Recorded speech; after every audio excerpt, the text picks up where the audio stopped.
80% поддршка за набавка на високоприносен добиток е новата мерка од програмата на ВМРО ДПМН, која денеска ја најави председателот на партијата Никола Груевски за време на посетата на сточарска фарма во село Нова Брезница. Оваа мерка планирано е да почне да се применува од јануари следната година. Од она што досега е регистрирано во Македонија, најчесто се автохтоните раси како што вие ги имате, за кои што просекот во Македонија е 3000 литра млеко од една таква крава во 305 дена лактација во годината. Од прилика 2 месеци нема лактација, 305 дена има лактација кога кравата носи млеко.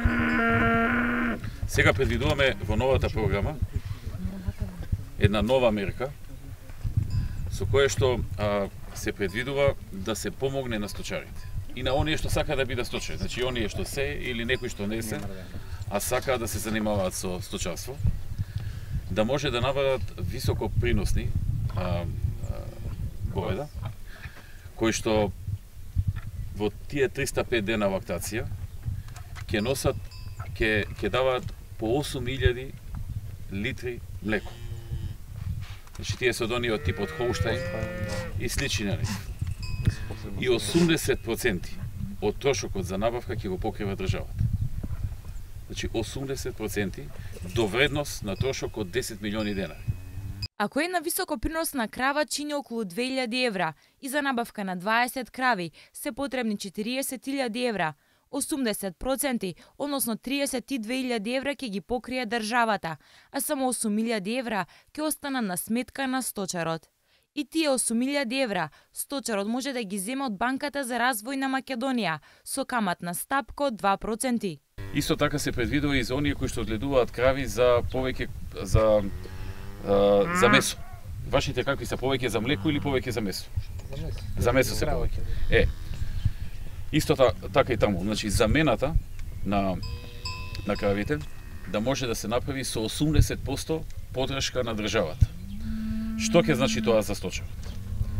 Сега просекот во Македонија е за да стигне кравата некаде до 500 килограми, за да биде подготвена за колење и за продажба на месото.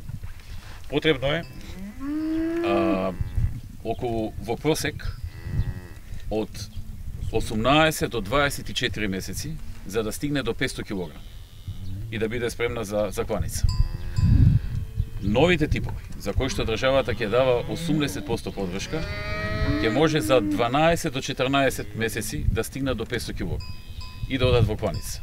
Така што обратот ќе биде многу поголем и заработката многу поголема. Предвидениот износ на средствата за реализација на оваа мерка на годишно ниво ќе изнесува 2 милиони евра.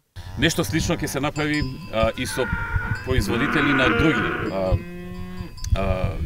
видови на добиток, како овци или кози, например, каде што исто така приносот со сегашните раси што ги има во Македонија е многу низок и ќе се зголеми некаде за 3 до 4 пати. Например, кај кравите, што се повеќе за млеко, приносот ќе се зголеми за 2,5 пати. Значи за 2,5 пати поголем принос. Ако заработката сега од една година, од една крава е околу 1000 евра или така некако имавме податоци точно. Да. Ако заработката, например, сега, како што кажав, една крава дава 3000 литри годишно млеко во 305 дена лактација и заработката е некаде околу 64.000 денари и 500. Значи нешто повеќе од 1000 евра. Сега со сегашните раси. Со новата мерка, со која што ќе се дава 8000 литри во тој период од 305 дена, заработката ќе биде 172.000 денари.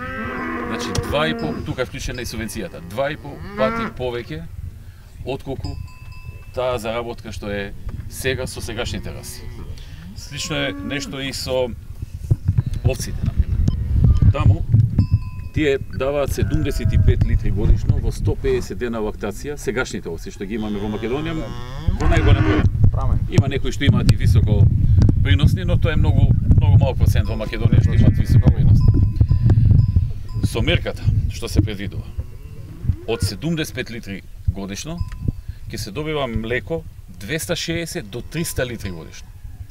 во период од 180 дена лактација. Сега е 150 дена.